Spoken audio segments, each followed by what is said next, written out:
ನಮ್ಮ ಉಡುಪಿಯ ಶ್ರೀಕೃಷ್ಣ ಅವನು ಅನ್ನಬ್ರಹ್ಮನಾದ್ದರಿಂದ ನಾವು ಅನೇಕ ಬಾರಿ ಹೇಳಿದ್ದುಂಟು.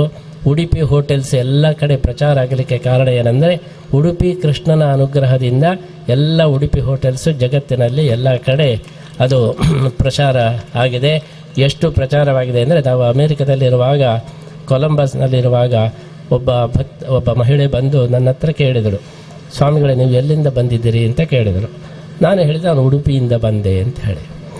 ಆಶ್ಚರ್ಯಪಟ್ಟಳು. ಯಾಕೆ ಆಶ್ಚರ್ಯಪಡ್ತೀರಿ ಅಂತ ಕೇಳಿದೆ. ಅಲ್ಲ, ಉಡುಪಿ ಅಂತ ಊರು ಉಂಟಾ ಕೇಳಿದಳು. ಹೌದು, ನಾನು ಅಲ್ಲಿಂದಲೇ ಬಂದದ್ದು ಕೇಳಿದೆ. ನನಗೂ ಆಶ್ಚರ್ಯ ಆಯಿತು, ಇವಳು ಯಾಕೆ ಉಡುಪಿ ಅಂತ ಒಂದು ಊರು ಉಂಟಾ ಅಂತ ಯಾಕೆ ಕೇಳಿದಳು ಅಂತ ಹೇಳಿ. ನಾನು ಕೇಳಿದೆ, ನೀನು ಆದರೆ ಉಡುಪಿ ಅಂದರೆ ಏನಂತ ತಿಳ್ಕೊಂಡಿದ್ದಿ ಅಂತ ಹೇಳಿ ನಾನು ಕೇಳಿದೆ. ಅಲ್ಲ, ಉಡುಪಿ ಅಂತೇಳಿ ಹೇಳಿದರೆ ಯು ಅಂದರೆ ಉತ್ತಪ್ಪ, ಡಿ ಅಂದರೆ ದೋಸೆ, ಪಿ ಅಂದರೆ ಪತ್ರೊಡೆ, ಐ ಅಂದರೆ ಇಡ್ಲಿ, ಈ ರೀತಿಯಾಗಿ ಇದಕ್ಕೆ ಉಡುಪಿ ಅಂತ ಹೇಳೋದು ಅಂತ ನಾನು ತಿಳ್ಕೊಂಡಿದ್ದೆ. ಅದೊಂದು ಊರು ಅಂತ ನನಗೆ ಗೊತ್ತೇ ಇಲ್ಲ ಎಂಬುದಾಗಿ ಅವಳು ಹೇಳಿದಳು.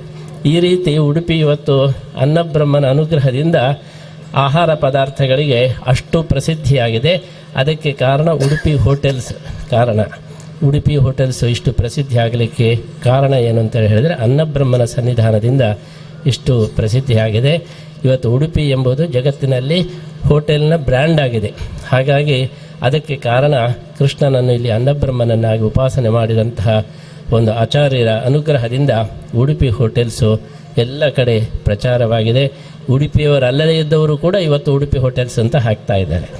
ಚೆನ್ನೈಯಲ್ಲಿ ಒಮ್ಮೆ ನಮಗೆ ಪಾದಪೂಜೆಗೆ ಹೋಗುವಾಗ ದಾರಿ ತಪ್ಪಿ ಹೋಯಿತು. ಏನು ಮಾಡೋದು ಅಂತ ನೋಡುವಾಗ ಹತ್ತಿರದಲ್ಲಿ ಉಡುಪಿ ಹೋಟೆಲ್ಸ್ ಅಂತ ಕಂಡಿತು. ನಾವು ನಮ್ಮ ಶಿಷ್ಯರನ್ನು ಕಳಿಸಿ ದಾರಿ ಹೇಗೆ ಅಂತ ಅವನ ಹತ್ರ ಹೋಗಿ ಕೇಳು ಅಂಥೇಳಿ.